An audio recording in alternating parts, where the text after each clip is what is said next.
కరువు నివారణకు రాష్ట్ర ప్రభుత్వం ఎలాంటి చర్యలు చేపట్టడం లేదని ప్రతిపక్ష పార్టీ వైఎస్ఆర్సీపీ తెలిపింది. ముఖ్యంగా వేసవిలో నెలకొన్న తాగునీటి కోసం కేంద్రం ఇచ్చే నిధుల్ని కూడా రాష్ట్ర ప్రభుత్వం దారి మళ్లిస్తోందని వైఎస్ఆర్సీపీ ఎమ్మెల్యే శ్రీకాంత్ రెడ్డి అసెంబ్లీలో అన్నారు. నీరు చెట్టు పథకంతో ప్రభుత్వం నీటి సమస్యను పరిష్కరించామని చెప్పడం హాస్యాస్పదంగా అన్నారు. ఇక రైతులకు ఇవ్వాల్సిన ఇన్పుట్ సబ్సిడీ కూడా రాష్ట్ర ప్రభుత్వం చెల్లించడం లేదన్నారు. సమస్య చాలా ఎక్కువగా ఉంది సార్ గ్రామీణ ప్రాంతాలలో. గతంలో సెంట్రల్ గవర్నమెంట్ నుంచి వచ్చేటువంటి నిధులని సర్పంచులకు, మండలాలకు, జెడ్పీటీసీలకు 50% సర్పంచులకు, 30% మండలానికి, 20% జెడ్పీలకు కేటాయించే పరిస్థితి ఉండేది సార్. ఇప్పుడు 100% సర్పంచులకు వెళ్తుంది. ఆ సర్పంచుల నిధుల నుంచి ఖర్చు పెడదాము అని అనుకుంటే దాంట్లో నుంచి 30% స్టేట్ గవర్నమెంట్ డైరెక్ట్గా ఎలక్ట్రిసిటీ కానీ డిడక్ట్ చేసుకుంటుంది, 50% సీసీ రోడ్స్ కానీ తీసుకుంటుంది సార్. మిగిలినటువంటి నిధులలో గ్రామీణ ప్రాంతాలలో హ్యాండ్ పోర్స్ రిపేర్స్కి వచ్చినా లేకపోతే మోటార్స్ రిపేర్స్కి వచ్చినా చేయలేనటువంటి పరిస్థితి ఏర్పడింది సార్. ప్రతి గ్రామీణ ప్రాంతాల్లో ఒక గ్రామానికి 10 నుంచి 15 హ్యాబిటేషన్స్ ఉంటే అన్ని హ్యాబిటేషన్స్లో మోటార్లు కానీ హ్యాండ్ పంపులు కానీ ఉన్నటువంటి పరిస్థితి ఉంది సార్. అవన్నీ కూడా రిపేర్ చేయలేనటువంటి పరిస్థితి వస్తుంది. దానికి తోడు సార్ సిపిడబ్ల్యూసీ స్కీమ్స్ కూడా గతంలో జెడ్పీ నుంచి మెయింటైన్ అయ్యేది. ఇప్పుడు అది కూడా ఆ నిధులు కూడా లేకుండా ఉన్నటువంటి పరిస్థితులు ఉన్నాయి.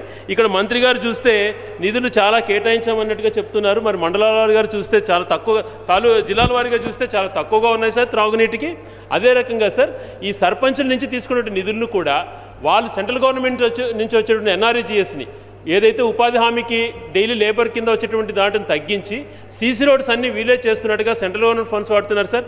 ఈరోజు నేషనల్ హైవేస్ జరిగినా సెంట్రల్ గవర్నమెంట్ ఫండ్సే, సీసీ రోడ్ జరిగినా సెంట్రల్ గవర్నమెంట్ ఫండ్సే, కరువు వచ్చినా అవే స్టేట్ గవర్నమెంట్ నుంచి ఏమి ఇచ్చేటువంటి పరిస్థితి ఇక్కడి నుంచి లేకుండా ఉంది సార్. ఈ త్రాగునీటి సమస్యను శాశ్వతమైనటువంటి పరిష్కార మార్గాలుగా ఒక గ్రిడ్గా ఏర్పాటు చేసేటి త్వరగా శాశ్వతంగా పరిష్కారం చూస్తారంటే అది లేదు సార్. ఈరోజు నిన్న చెప్తున్నారు సార్ మన ఇరిగేషన్ శాఖ మంత్రి గారు కానీ ముఖ్యమంత్రి గారు కానీ, మేము నీరు చెట్టు వల్ల ఖర్చు పెట్టడం వల్ల భూగర్భ జలాలు చిత్తూరు జిల్లాలో, కడప జిల్లాలో ఉప్పొంగిపోతున్నాయని. అయ్యా అది ఉప్పొంగింది మీరు 10 రూపాయలు పనిచేసి 90 రూపాయలు జోబీలు వేసుకునే పరిస్థితుల్లో కాదు. చెన్నైలో ఏదో తుఫానులు వస్తే దాని పుణ్యాన్ని అక్కడ వర్షాలు పడితే మేము నీళ్లు పైకి లాగేసినాం అనేటువంటి పరిస్థితి తీసుకొస్తున్నారు సార్. అది కాదు సార్, అది వాళ్ళు వాస్తవంగా గుర్తుపెట్టుకోవాలి. మిగిలిన చాలా జిల్లాలలో కూడా కరువు పరిస్థితి ఆ రకంగా ఉంది సార్. రైతుల పరిస్థితి, రైతుల ఆత్మహత్యలు కూడా ఏ రకంగా ఉన్నాయో జిల్లా వారీగా కూడా డీటెయిల్స్ వాళ్ళ దగ్గర ఉంటాయి. అదే రకంగా ఇన్పుట్ సబ్సిడీ కూడా సార్, ఏదైతే 1010 కోట్లు ఇన్పుట్ సబ్సిడీ రావాల్సిన పరిస్థితి వస్తే అందులో 430 కోట్లు సెంట్రల్ గవర్నమెంట్ రిలీజ్ చేసిన తర్వాత మిగిలింది స్టేట్ కాంట్రిబ్యూషన్ ఇవ్వటం లేదు సార్. పంటను కూడా గతంలో సార్ ఎన్యూమరేషన్ కూడా అసలు జరగటం లేదు సార్. యావరేజ్గా ఒక పంట 75% పండితే 80% పండినా కూడా గిట్టుబాటు లేని పరిస్థితి. 50% పండితే గతంలో కరువుగా డిక్లేర్ చేసేవాళ్ళు, ఇప్పుడు 30% పండినా కరువు కాదంటే సార్. ఈ రకంగా రైతులకు అన్ని రకాల అన్యాయం జరుగుతుంది.